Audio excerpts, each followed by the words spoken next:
All right. So I was just saying, I am the associate director for this program. Um, the Master of Clinical Informatics Management is a very unique program here at Stanford that brings together the intersection of learning in healthcare, technology, and management. Our program is a one-year full-time master's degree designed to accommodate busy professionals, and our goal is to bring together a cross-disciplinary cohort of students at a different career stages that will enrich the experience in the classroom and help cultivate a supportive learning environment, culminating in the development of leaders who seek to advance diversity, equity, and inclusiveness in healthcare. This is the first event of a series of Meet the Experts information sessions. They are designed to answer questions you might have about the program that no one other than your former students, our former students, can answer best. Today, you will learn directly from the MCiM alums why they chose the MCiM program and why was it worth it. We have here with us 4 amazing alums: Joe Gayk from cohort 1, Shiqin Xu from cohort 2, Amanda Wei from cohort 1, and John Wilson from cohort 3. Thank you for joining us today. I will ask again the participants, please mute yourselves during the panel. This session is being recorded and will be distributed to everyone who has registered for this panel. We will allow also some time in the end for you to ask questions. Now, it is my pleasure to shift our attention over to our panelists. We will start by asking our panelists, please, could you share and introduce yourself and share your current role, year of graduation with MCiM, what your background is, and what comes to mind when you think or remember the MCiM program. Can we start with Amanda? Sure. Hi, everyone. Great to have you here. I'm Amanda Wei. I'm currently managing partner at Founder Park, a fund backing companies improving planetary and human health, and also the current CEO of a 510K cleared company focused on the treatment of lower back pain. So a mix of operating and investing. I graduated from MCiM in 2022 and Brown University in 2017 with a degree in neuroscience. And I've spent my career building and investing in companies at VC firms like Emerson Collective and Jazz Venture Partners. Thank you, Amanda. Joe, would you like to go for next? Good afternoon, evening, everyone. So happy to have this time with you. My name is Joe Gayk. I serve in my current role as the Senior Director of Strategy and Accreditation at Kaiser Permanente, and I work at the School of Medicine specifically, where I oversee the development and implementation of the school's strategy and its alignment with the Kaiser Permanente enterprise.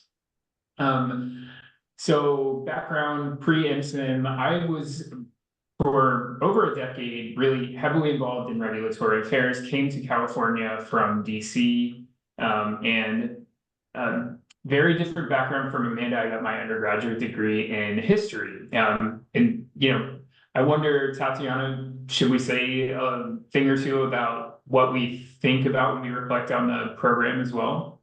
Absolutely. Yeah.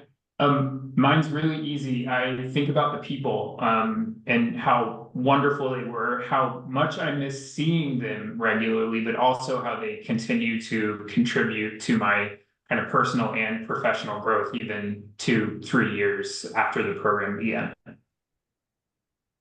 Thank you for sharing, Joe. John, would you like to go next? Yeah, sure. It's nice to meet everyone. John Wilson, I'm based in Miami, Florida, and I'm a director of marketing strategy at Elevance Health. Prior to MCiM, I was at Google Cloud, where I did sales enablement for healthcare and life sciences. And I've been healthcare for a pretty long time, been about 15 years. Did my MBA at Kellogg and MCiM at Stanford. Perfect. Thank you so much, John. And Shiqin, would you like to go next? Yeah, good afternoon, everyone. My name is Shiqin Xu. I'm from the 2022 to 23 cohort. Currently, I work at the Heart Lab here at Stanford Medicine. In this role, I oversee the development and management of our lab's research portfolio. prior MCiM, I worked at Stanford Biodesign Center in expanding our global network and doing health tech innovation education. Thank you, Shiqin. If you want to add a little bit about, what you think about MCiM and what ad like Joe did, we can do that with the next question as well, which is, what do you miss the most about being an MCiM student? And I can pivot back to Amanda. Sure. Yeah, I guess I just echo what Joe said. I really valued the quality of connections from the students as well as the professors, and living on campus, being able to take advantage of everything else Stanford has to offer was truly amazing. And it was also really nice separating and taking a step back from my current role. I think while you are working full time, you have this space to connect and think about the future of your career, think about yourself working maybe in a different direction. And so it was really nice to have that space to do that alongside such amazing people. Incredible. Yes, the people really make a difference, and we try to make form wonderful cohorts that complement each other throughout the program. John, you are the newest graduate from this group. Would you like to tell a little bit about what you miss the most about being in class with us? It's interesting. I mean, I'm still getting used to the alum title, right? It's been like a month out from graduation. But I think the biggest thing is just the diversity of opinions and sub-industries within healthcare and even regional diversity. I just think it was a remarkable collection of people who are able to add so much value. We had RNs, product managers, finance folks, marketers like me. And it's just great to see that, because so much of the learning is that, right? It's like connecting with different people and getting those different perspectives. So Yeah, that is for sure. Shiqin, what would you like to share? Yeah, I think I definitely also echo that. I think one specific thing I miss the most is the discussions we had in the classroom. And while we're in the cohort, whenever there is some headlines happened in the healthcare space, we always have some heated discussion in the classroom. These sessions just feeling kind of incredibly engaging and also enriched my understanding of the current trends in the field. Oh yeah, that's for sure. That's why we like to have such a diverse cohort. And Joe, what do you miss the most?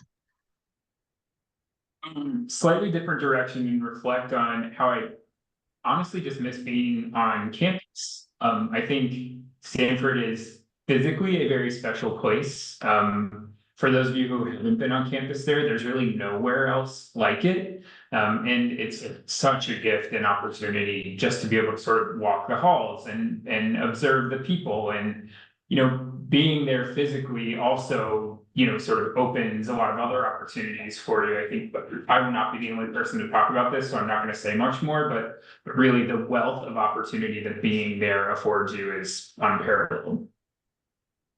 Yeah, I agree with you on that. Such a historical place and also so beautiful.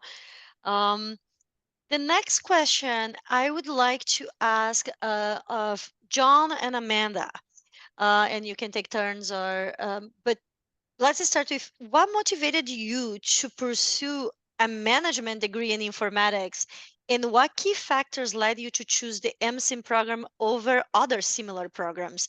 Let me start with John. John, you also have an MBA. I don't know if you want to expand a little on that. yeah, sure. So it's interesting. I learned about this program probably 2 months before I started my MBA. And so Kevin, Dr. Schulman and I were talking, and he told me about the program, and he even said, hey, there's going to be some overlap, right? And here's what that looks like between finance, accounting, et cetera. But I pursued the MBA, loved my program at Kellogg. And then during the program, still was really excited about applying to MCiM. And I think the biggest thing was the ability to get deeper into healthcare. I spent, like I said earlier, my whole career in healthcare. I want to continue that. And I just saw an opportunity to learn more, to get more nuance in it. And I felt that if I'm in a cohort with 24 other people who are also healthcare practitioners, I'm probably going to learn a ton. And I did. So I was very happy to do that. I think there are some differences between MBA and MCiM, and that's a good thing. I think if you have an MBA, then you just want to do the due diligence around what else can you learn, and is this something you want to be committed to? And if you're going back and forth about which is better, if you don't have an MBA, it just comes back down to what you want to do after, I think. That is great way to describe it. Yeah, we do focus more on the healthcare, and every one of our classes is, even the management classes are focusing on healthcare. Amanda, what about you? Yeah, a bit different. So when I was applying for MCiM, I was expanding my investment career from a focus on biotech completely and expanding it into health tech, and was looking for a way to accelerate and deepen my expertise around working with healthcare systems, building products for patients, and later stage finance. I was actually originally just looking to take individual classes. I wasn't looking at full-time programs because I really did not want to take time off from my job. I felt like I was on a roll, and I wasn't burnt out. I just wanted to look for a way to expand or teach myself on the side, and was also just thinking, like, I was learning materials on my own. Am I going to be able to hold myself accountable? Will I be able to learn as quickly? And will I actually be able to learn from people if I'm just by myself taking these classes? And that's actually how I found the program. I think the algorithm worked, figuring out that I was probably looking for this MCiM program, and it had all the classes I was looking for and a bit more. I think in VC as well, the reason why I was looking for the program wasn't to have a secondary degree. I think VC used to be, at least on the West Coast, and maybe different on the East Coast, it's less of you need an MD or PhD to be able to move up. Now, having different types of experience and diversity experience actually makes you more of a unique candidate to grow in VC. And the main part, I guess, around like Stanford was really thinking about the ecosystem of where entrepreneurship grows, having top professors. And so the in-person piece was really a cherry on top. I was worried because of COVID, but it really helped me feel accountable. The community has continued to grow. To be able to be still a part of that by living in the Bay Area now was important to me, to not just I think go to school and then be a little bit further away. So that's how I was thinking about it. And I think what stuck out about the program was really building connections from people, not just in your sector. So having group projects where you're working with physicians, working with people in tech, working with people from business backgrounds, and everyone coming into the program for a different reason. Yeah, Amanda, you were part of the inaugural cohort. You were on cohort one, and at that time, all we talked about was COVID and how to bring you together in person during a time that we didn't really know how we were going to do that, and it worked out. It was, I hope, a great experience for everyone. Moving to her next question. This is for Shiqin and Joe. I want to ask you, the MCiM program provides a very flexible in-person, just pivoting into that experience, involving on-campus meetings twice a month on full days.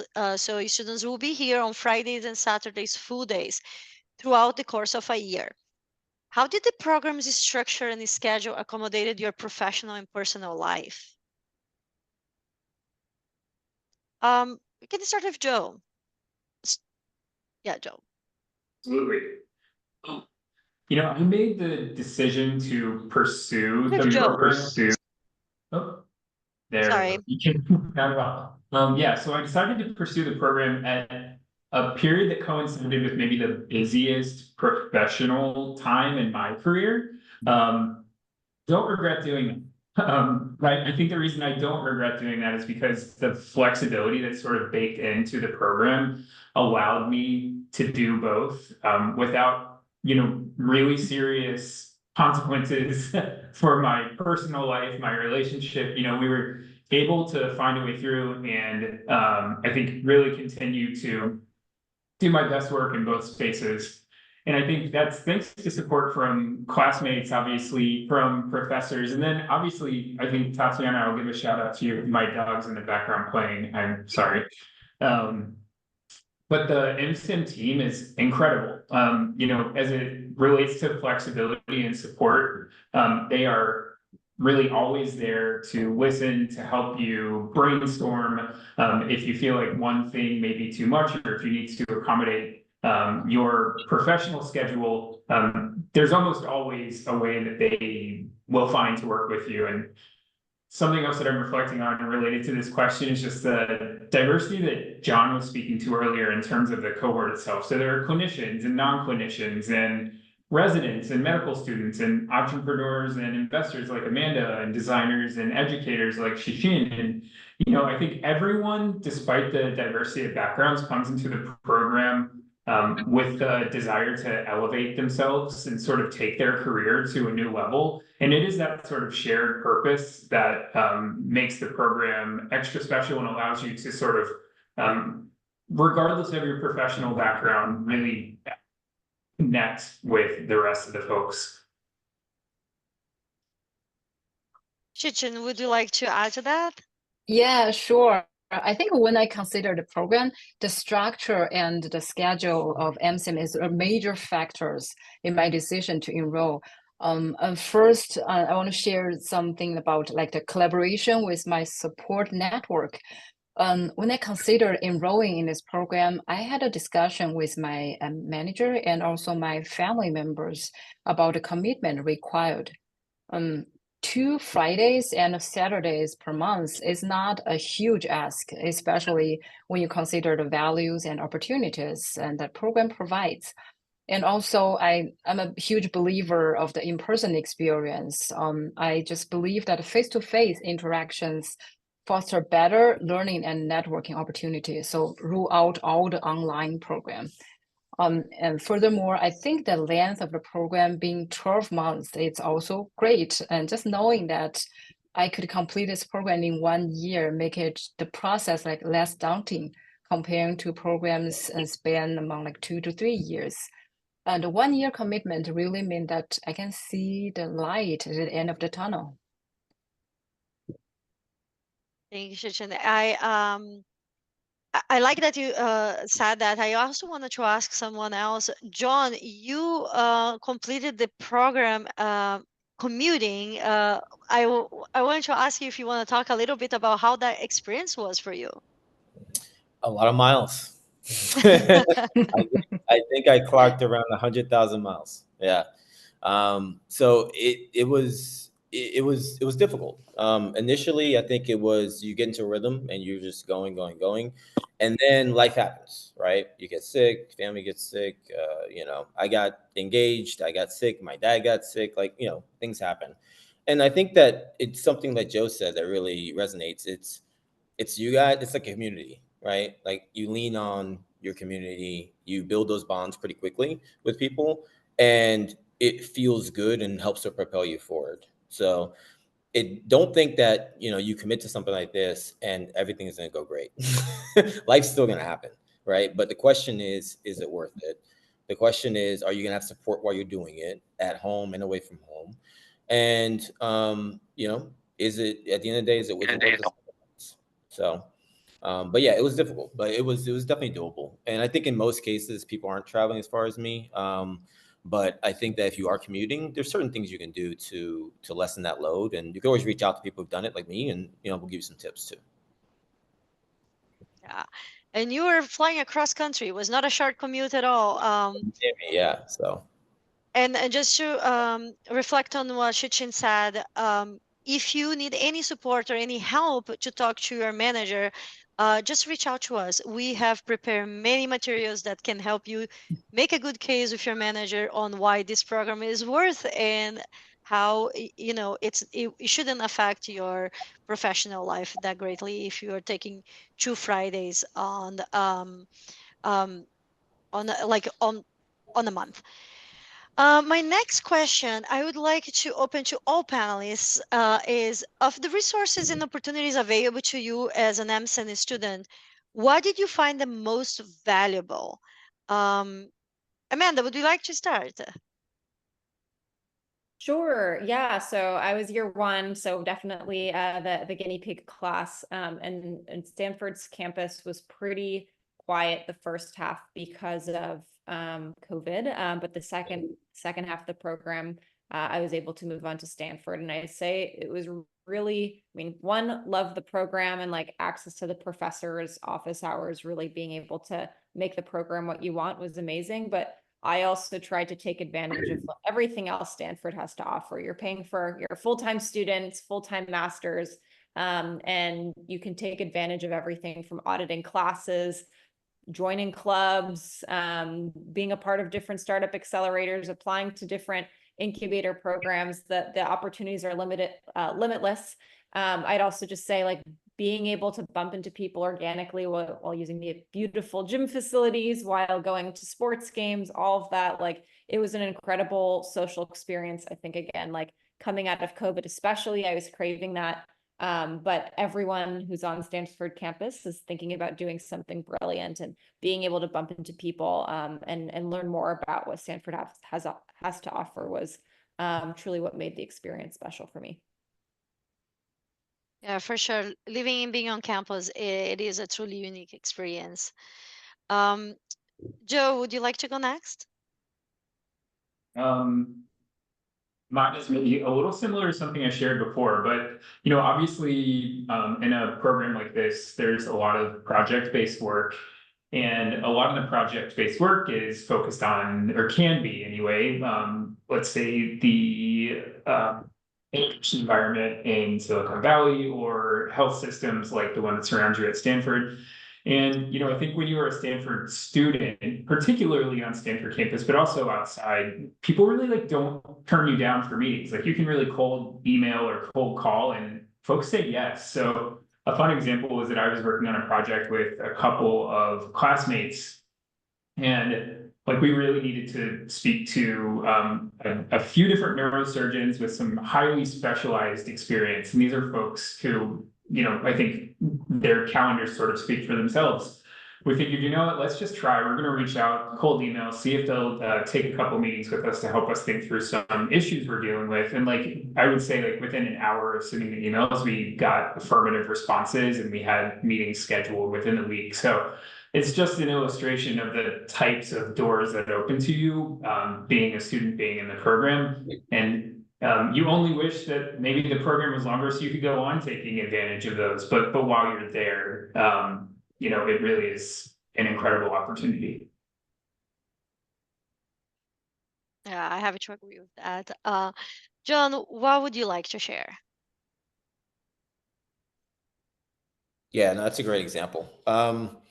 I think also the professors, right? Like, being able to really tap into not just obviously the curriculum, but being able to tap into research opportunities, maybe doing case studies with them, not during the program, but possibly after, and them connecting you to their network, right? Kavita Patel is a great example, right? She helps lead the practicums she's been every level, right? From federal government helping with the ACA, to being a VC, to she's a physician, so she also knows academia and the clinician side. I just think that there's just a wealth of knowledge, and everyone wants to help. They want to help you get to where you want to go. And so it behooves you to really walk into it with some intentionality, but also curiosity. So don't think you've got it all figured out before you start, because I think that's kind of taking it too far. But having balance where you're open, but also intentional, and then you'll just see that there will be a whole range of opportunities for you to take advantage of. Yeah, her curriculum for sure is very unique, and her faculty comes from a few like the College of Business, the College of Engineer, and they are always willing to help and connect her students. So that is something that is really unique to her program. Shiqin, what do you have to add? Yeah, I think for me, the most valuable resource was also like undoubtedly the connections and the knowledge I gained from the MCiM faculty.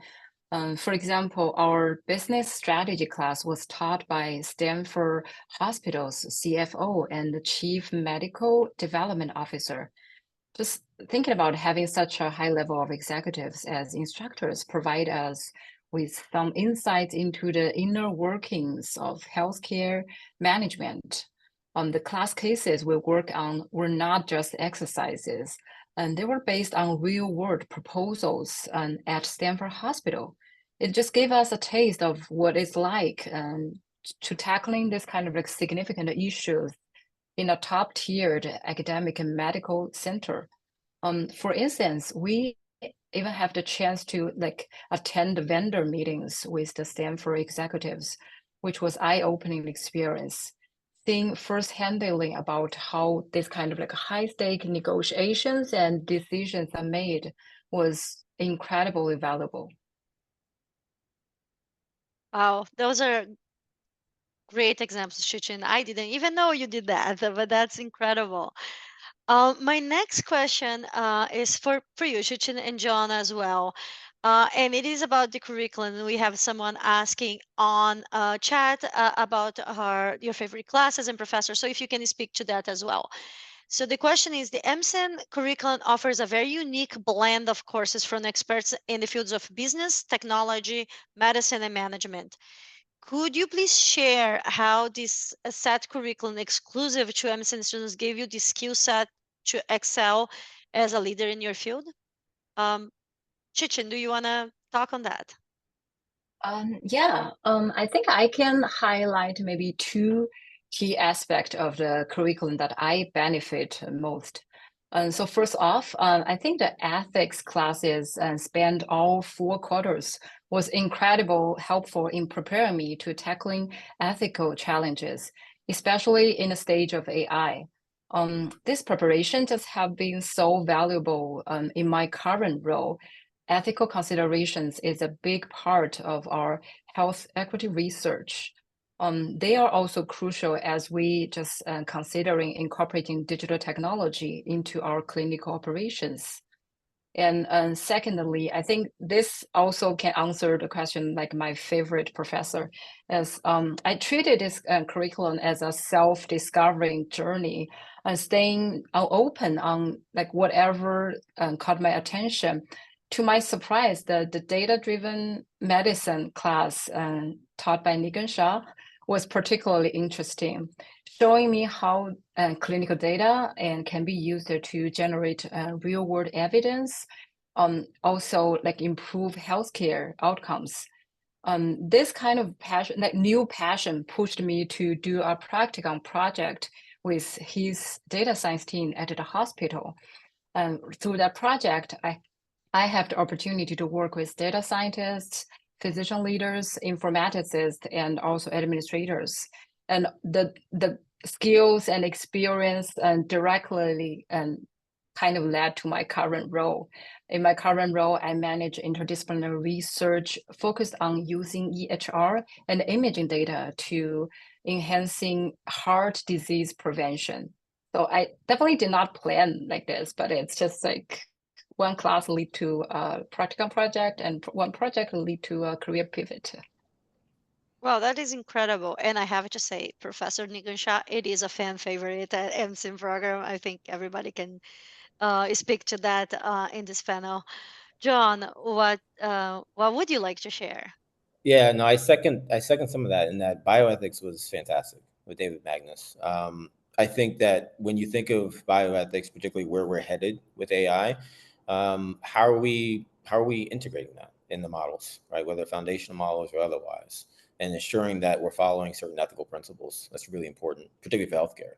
I think also the marketing class with Jonathan Lavalve was amazing. And I just come from an MBA program, from a program known for marketing. And yet I still took a lot away from that class. And then another class, I think 2 others actually, organizational behavior with Sarah Singer was fantastic. Again, I don't care what industry you're in, what organization you're in, et cetera, you're going to need certain principles and frameworks so that you can really collaborate, resolve conflict, and be able, to build the right team. And then lastly, another class that I really, really love was biodesign with Professor Rosenbluth. And I mean, fantastic, right? She has her own startup, Cala, which is a medical device startup. They've raised, I think, $150 million. Just amazing in terms of not just that, those accomplishments are amazing, but just how she teaches and how she gets into nuances of getting cleared through the FDA for medical devices, or doing needs finding and figuring out via discovery, how do we actually figure out what the problem is before we solution. And so all of that really stood out to me. Yeah, those professors are absolutely incredible. I want to pivot into that and ask Joe and Amanda if they have anything to add, because you both spoke about David Magnus' class on bioethics in AI, which is quite a new subject that everybody's talking about. But I believe that when Joe and Amanda were part of the program, that was now the direction or the focus of that class. What do you have to share, and how do you, like, what is your perception on how that has evolved and changed with the program, hearing what Shiqin and John said? Yes, I can go first. I'd say if I'm answering the question around like how the class is changing, I'd say in general, like the class is probably always going to reflect current events. For us, it was talking about the mask mandate and everything going on in decision making around COVID. He really is involved in day-to-day decision making, and so I think he probably could have talked about COVID decision making with this year's cohort, but it's a lot more fun, a lot more relevant to be talking about these topics and thinking about things in real time, because that's how the real world works. I think we did bring up AI in other classes, like AI, while it's hot right now, it's been around for a very long time. And that was actually part of the reason I was interested in the MCiM program, was becoming a bit more technical, to be able to dive into company diligences from a bit more of a technical lens. So yeah, I like that the program was relevant, and I'm glad that the folks this year got to have a little AI spin on it. Thank you. Joe, would you like to add anything? You don't have to. Into the program now, because I imagine at least 25% of the content would be very different than what we learned even 2 years ago. So yeah, I think what a great program for this moment, because I do think it lives right on the leading edge of so many of these developments, and oftentimes you're like in class being taught by the folks who are making the change. So That is such a good point you're making. Does that make you feel like you should come back and do the program again? Well, I'm gonna move on to the next question. It's for you, Amanda, and for Joe. How has the MCiM program influenced your career trajectory, if it has at all? Would you like to elaborate on that? Joe, you can talk since you already had the mic on. And I think to be pretty quick here, I think the biggest thing that the program gave me was maybe some confidence that I didn't have before. Just like making it through for somebody who didn't have a strong tech, or let's say a clinically based healthcare background. It really like gave me comfort navigating some of these topics and spaces that I didn't have before, in a way that have like very tangibly paid off in my career. In terms of coursework, I know for a fact, so John mentioned marketing a little bit ago, that has been huge in sort of influencing my thinking and how I approach business problems in the office.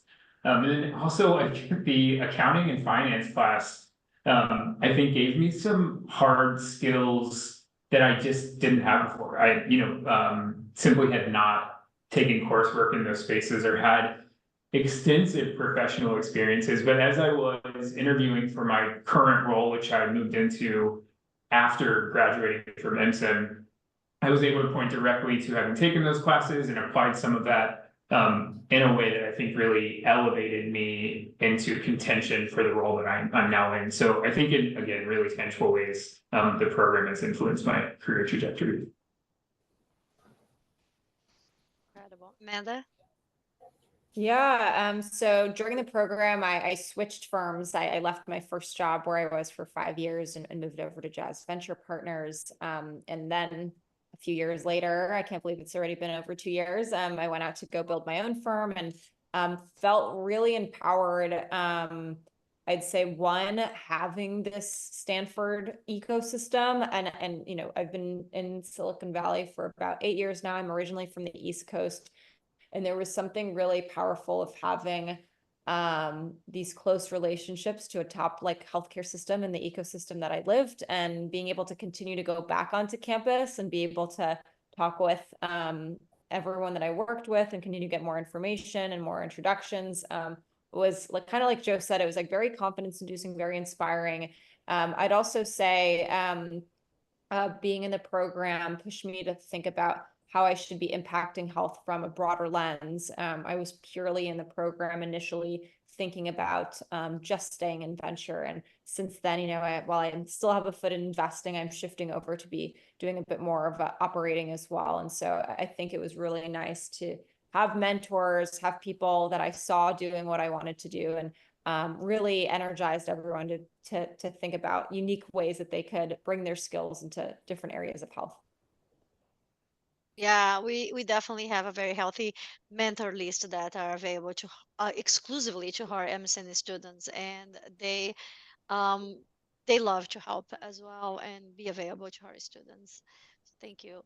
Um, so this is my last question, and is open to all our panelists. And then after that, we will open up for questions from our prospective students that joined us today. So after these discussions about the MCiM program today, what insights would you like to share with these prospective students about your experience in the program, and was it worth it? Shiqin, do you want to start with that? Yeah, I'd say absolutely worth it. However, I believe it's essential for prospective students to approach this decision thoughtfully. Here's some insight I want to share. First, I think I encourage you to kind of clearly define your goals and what you want to get out of the program. Are you looking to gain technical skills and broaden your knowledge of the healthcare management, or just expanding your professional network? Understanding your objectives will help you to choose the right program and maximize the value of your experience. And secondly, I think this program is perfect for working professionals who are already committed to healthcare, but want to pivot a role or grow into a leadership position. The MCiM program allows you to continue working while advancing your education. In my experience, the mix of coursework, hands-on projects, and all the fantastic networking opportunities was transformative.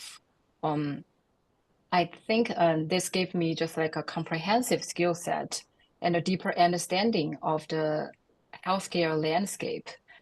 This has been instrumental in advancing my career. Thank you, Shiqin. John, would you like to go next? Yeah, sure. I think that I echo what Shiqin said. I think that it comes back down to what you want to get out of it, and then you doing kind of due diligence around does this program look like it will provide that at the end of the day. I think it was definitely worth it for me. And I took into consideration everything: the fact that I'll be commuting, the fact that I have to, balance a little bit more than your average student who's local. All of those considerations. And then there's some things that came, like I said, that I didn't expect to come, right? But you just figure out how to make it work. And having the community is going to help you. Having your study group is going to help you. There's all kinds of levels of support. So that's really important. But I also think at the end of the day, a big part of this journey, or any journey like this, is just the intentionality around it. And then you walking with both eyes open. So. That's for sure. Joe, would you like to share your final thoughts and tell us if the program was worth for you? I think probably my reflection here, I've already shared. Yes, it is definitely worth it. And as I think through any insights, share with prospective students, I'll say this: if you apply and if you end up in the program, something that you've probably already read about as you've been researching the program is the practicum, which is something that extends, across sort of longitudinally across the program. And if I were able to go back and do it all over again, I would have given myself this advice, and that is, be thinking about how you want to synthesize the learnings of the program and how you kind of want to operationalize that in the practicum. Like, go in with a sense, and it's probably going to change once you're there, but go in with the sense of like really how you want to again, as I just said, synthesize this material in a way that if you are engaging in the program as a professional pivot point, which I think many people are, what exactly are you going to do? How are you going to pull all of that together in the practicum itself, so that you can have a product that you finish with that really kind of takes you to that next place in your career. And I think probably not enough time here to get into the specifics of that. I invite any of you to reach out to me if you are thinking about what that might be or how you should approach it. But it really is a great opportunity to create a product that will be really meaningful to you as your career advances. So that's the advice I would give as you make your way in. Thank you, Joe. And Amanda. Yeah, 100% worth it. I'd say the main thing for me, or what I would tell my younger self, is make sure you give yourself enough space to take advantage of more than just the program. Take advantage of being a full-time Stanford student. I wish I hadn't just been on campus for half the program. I wish I'd been there for the full one. And for those that's not an option, just find ways to be in person in different sprints as much as possible to get that in-person time with your cohort. These are people that you're going to want to build. You only have a year with, and so you want to build as deep a relationship with them as quickly as you can. And then I'd also echo what others said. I think being the first program, a lot of us didn't know what we were getting into. And so I didn't do this going in. I went in very much having general ideas of what I wanted to learn. I didn't think about where I was going to be on the other side because I honestly just thought I was going to stay at my company and just be a better investor. But I think I would have gone even more to the program if I thought like, how truly do I want to grow? What is a complete pivot that I potentially could be open to that I could take? And then really personalizing the program to do that. There's this practicum where you get to drive and it's really over the course of the program. And so you can really make this program what you want to grow your career. And so whether that's having some ideas of extra classes you want to take, how you want to build out your final project, like having more time to think about that even before going into the program, I think would have helped me out a lot.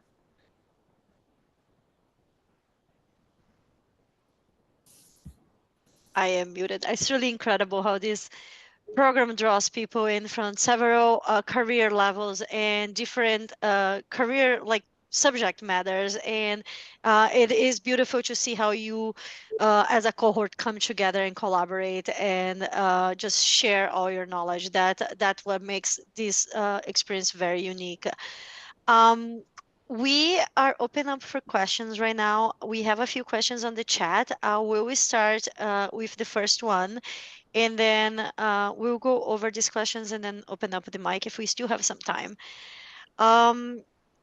John, this question was specifically for you. A student who would be commuting from New York is asking you how you arrange your flight schedules and how you mitigate the cost of flying and accommodations.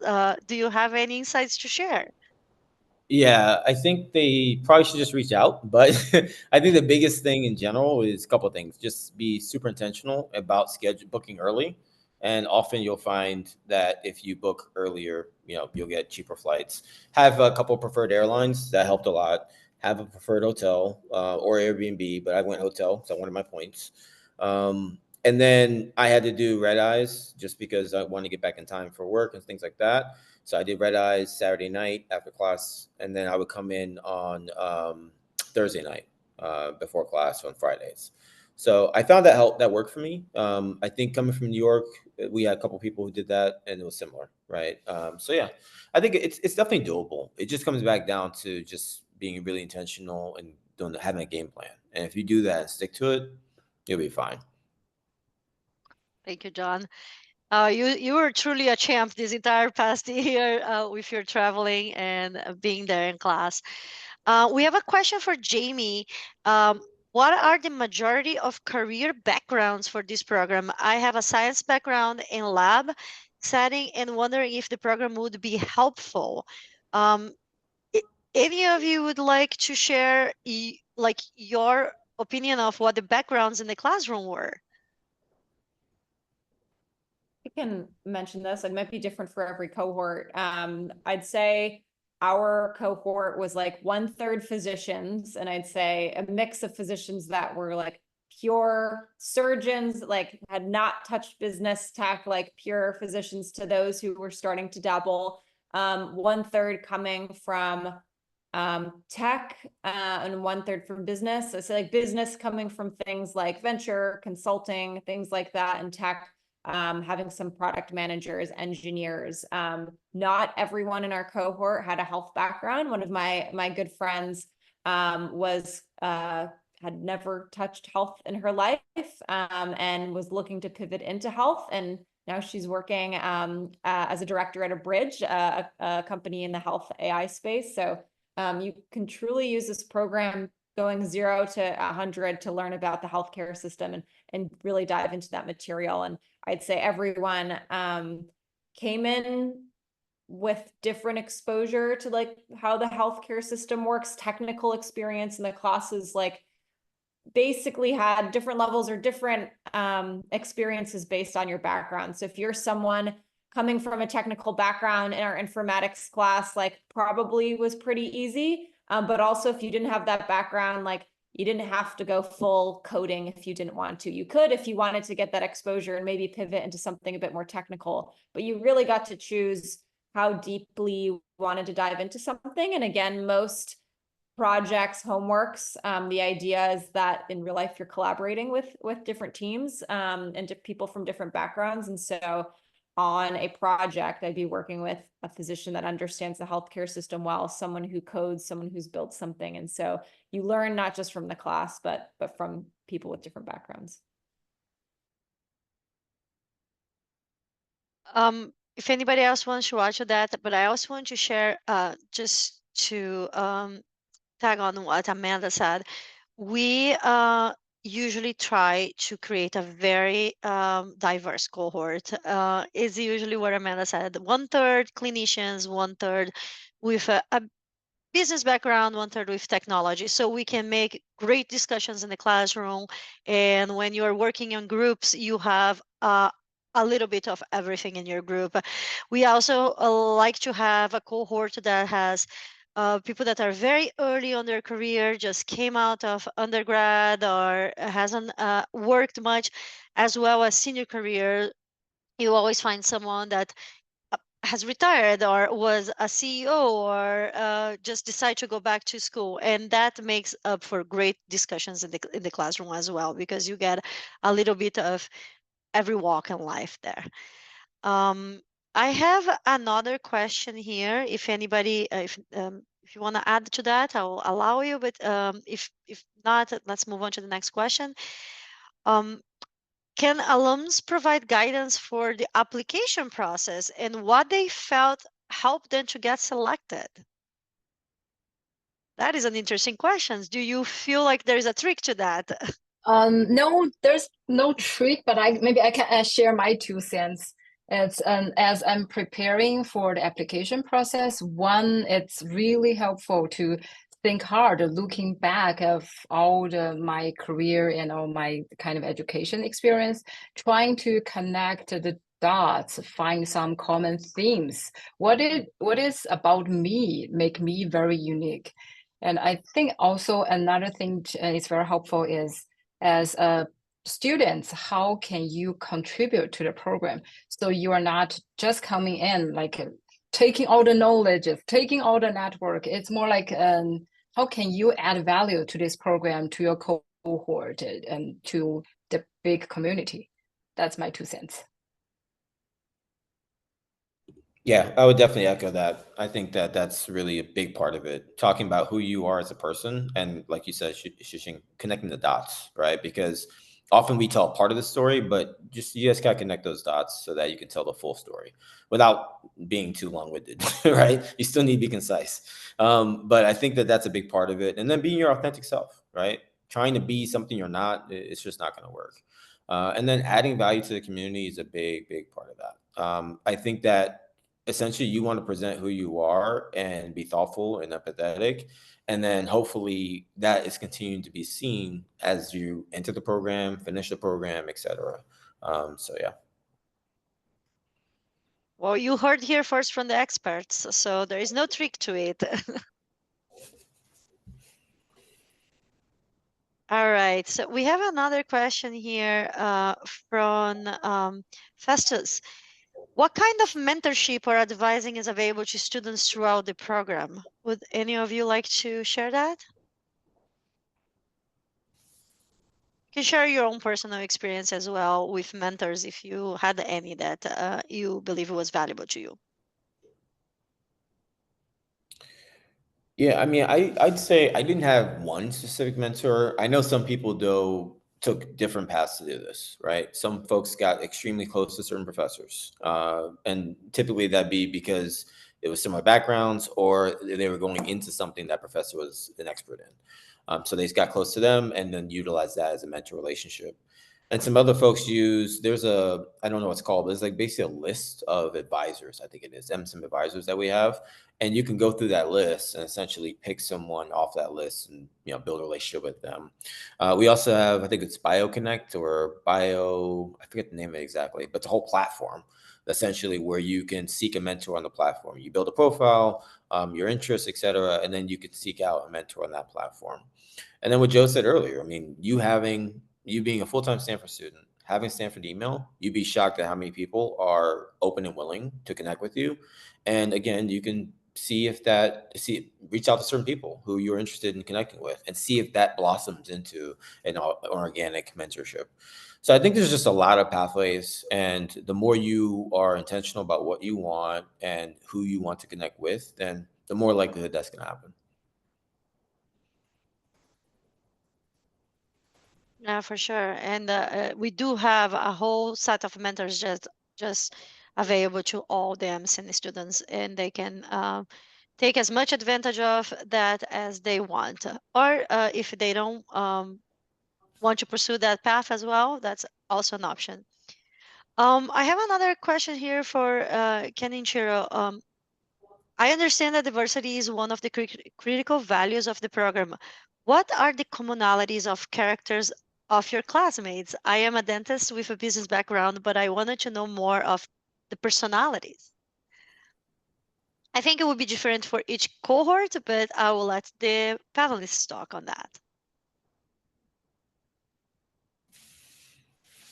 I think maybe the first cohort was a particularly unique one. I think anytime you have, you know, a group of people starting a program that has never been tested before, I think it brought a unique character type together. I think what united us, despite, you know, all of the different types of diversity that were represented that we've already talked about, was a spirit of like inquiry for the topics that we were there to learn about. You know, everyone I think was really united in their desire to learn deeply, and I think that very much carried us all the way through and definitely facilitated strong relationships. And I think a couple of other folks already have talked about the passion with which a lot of conversations were carried out, but also like I would say that always conversations and interactions were respectful and friendly and collegial and supportive.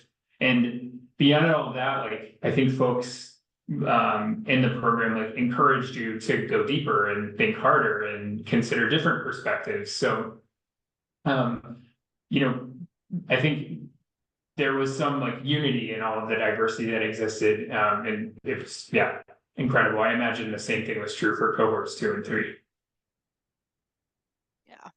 Our cohorts are very unique and are very special to us, so it's hard for me to talk about any of you. We love you all. I have another question from Alita. As an undergrad, would you recommend, she's an undergrad, would you recommend having experience on the workforce before starting this program? What do you think? That's an interesting question. I think that we had in our cohort 3 people I can think of, one who was straight out of undergrad and 2 who probably had 2 years or less experience. I could connect you with them. I think that initially you're probably a little hesitant in coming in like that because a lot of folks have a lot more experience, but we welcomed them in. They had interesting insights.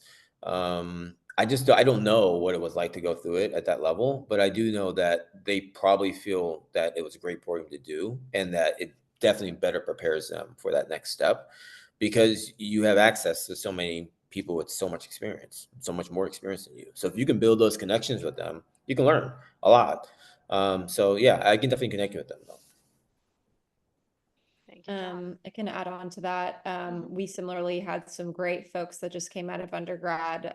So I'm not going to say not to do it since I know they did get a lot out of it, but I would say like this master's program, especially it's like while you're working and has the opportunity to help you pivot, find that next role. Like there's very few times I think, you know, you're mid-career, even like early, mid, late career, where you have the opportunity to take a step back and reflect, like, am I doing what I'm passionate about?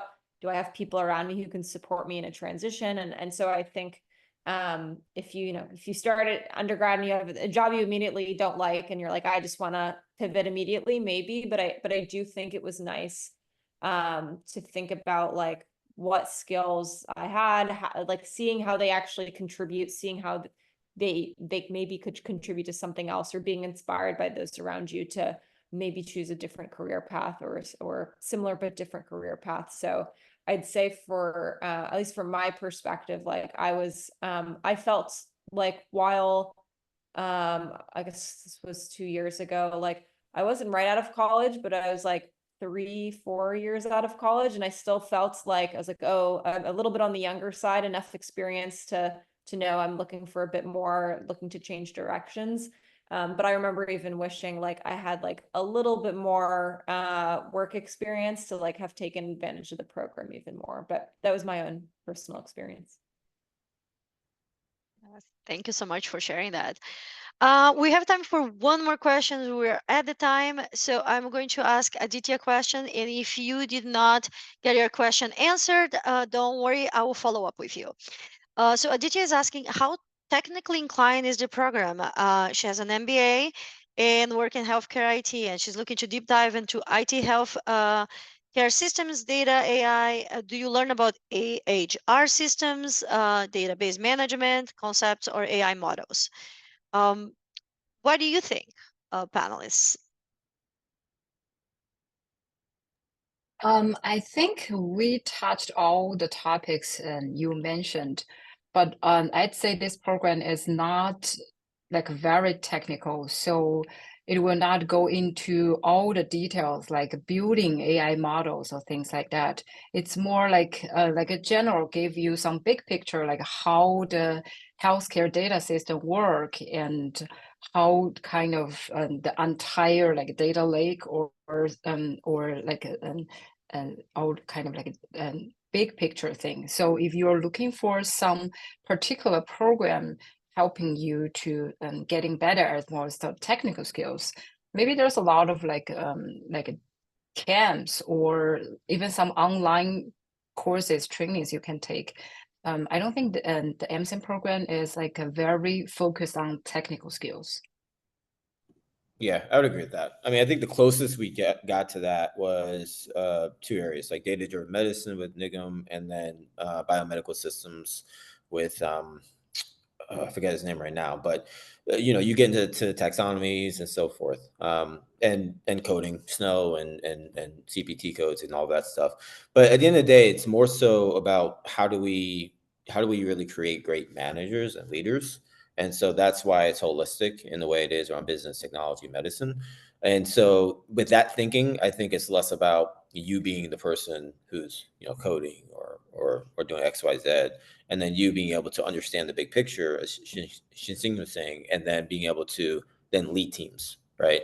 And so if you do want that, there's nothing wrong with that. I think it's great to always upskill in that particular area, but you probably want to look more toward a certificate that is focused on that, as opposed to the MCiM program. Thank you so much, all of you. I want to extend a huge thank you to her panelists today, Shiqin, John, Joe, and Amanda. I really value your time and your dedication to the program. Thank you for being here.